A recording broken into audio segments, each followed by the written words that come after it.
It's the paradox of the Great Recession.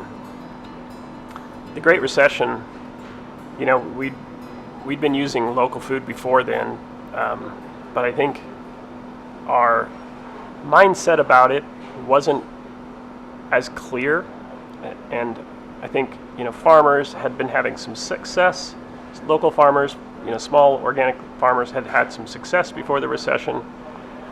The farmers market was clearly doing well. People were buying local foods at the farmers market, but when the recession hit, and it was a deep recession in 2008, 2009, it drove people to appreciate what they had in their community. And so I think that the local food movement really came of age during the recession.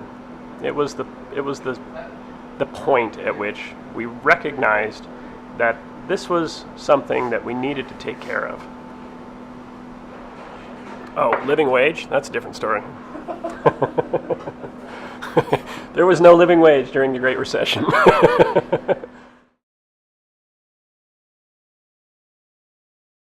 Well, first, the easy part is consumers want to know where their food comes from.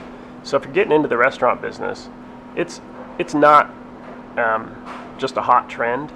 It is the number one, number two, number three. I mean, you can look at the list of things that consumers are looking for in restaurants, and connection to their food.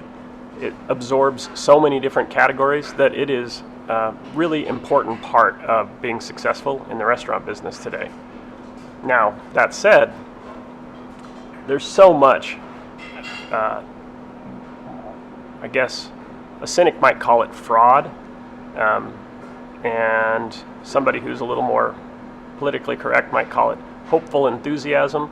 I think using local food, wanting to use local food and using local food are two different things. We see what I would consider fraud on the corporate level. The corporate restaurants have co-opted the language. They use very little that's local, and what they do use, it's all over their walls and their menus and everything, and it makes it appear that they're using a lot of local ingredients, but they're not really. They've just used the language. Local restaurants have the opportunity to be more authentic with it, and part of it is knowing your business model, building it into your business model, making sure that your facility is capable of handling the way that local food comes in, that your staff is trained, and that you develop those authentic relationships so that you understand what impacts the farmer and how they're going to need you to work as a partner. It does.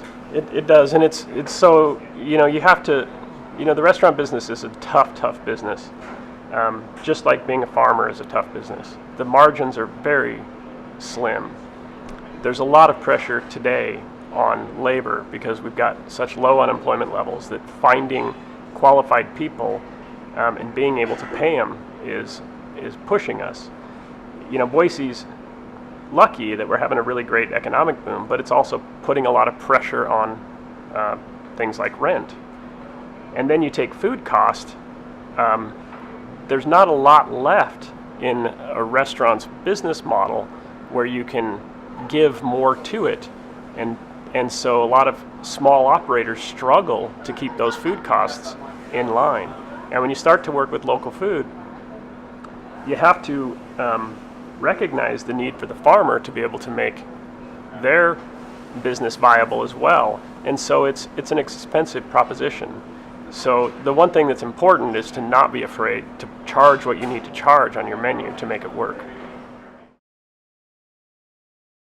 They do, yes, and part of it is just being smart. I mean, we've got to be less wasteful. The smartest thing that any business person can do is to analyze their business model and to design out the waste so that you have more room for things like people and food. I mean, in the restaurant business, there's two things that we bring of value to the community. One is the people that we employ, and the other one is the food that we deliver to people's plates. And to the extent that we can increase the value of those two things by designing out waste in every other aspect of our operation is to the extent to which we'll have success and that we're doing a good job. And and so with a new restaurateur, that's the challenge. You want to be in the business of using local food. It's smart. Your customers want it. But you've got to figure out how to design your business to be able to make it work.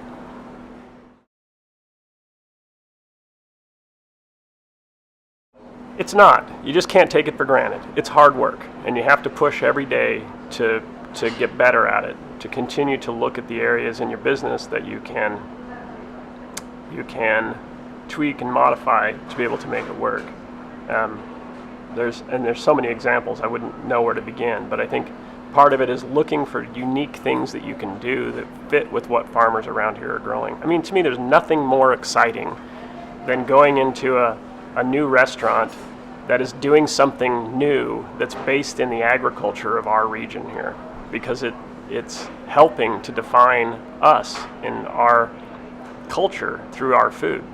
The identity of our culinary scene will come of age when it reflects the agriculture of our area.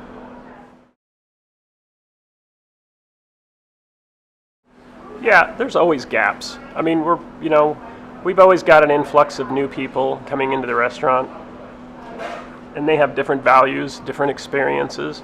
And guests that come into the restaurant, we certainly have guests that come into the restaurant expecting things out of us in terms of, where we get our products from. But there's also a large number of guests that are coming in that are not connected at all to our mission or what we're trying to do. They judge us more conventionally. And we overcome it by continuing to look for opportunities to educate. So within our own staff, it's a constant effort to figure out more creative ways to educate our staff about what we're doing, whether it's bringing in producing guests to talk about what they're doing as producers, to get our chef team more involved in it, to get our management team involved in it, to get our frontline people, our servers and bartenders, more involved in it. With guests, it's really about how we describe things on the menu while being authentic. One of the things that we are always challenged with is to make sure that our menus are accurate and that reflect doing it rather than saying it. So we don't tend to put a lot of colorful language about every farm that we use and every ingredient, because we want to make sure that we're telling an authentic story. So it's a balance of making sure that our staff is able to fill in those gaps, and we have some language on our menu that helps describe it.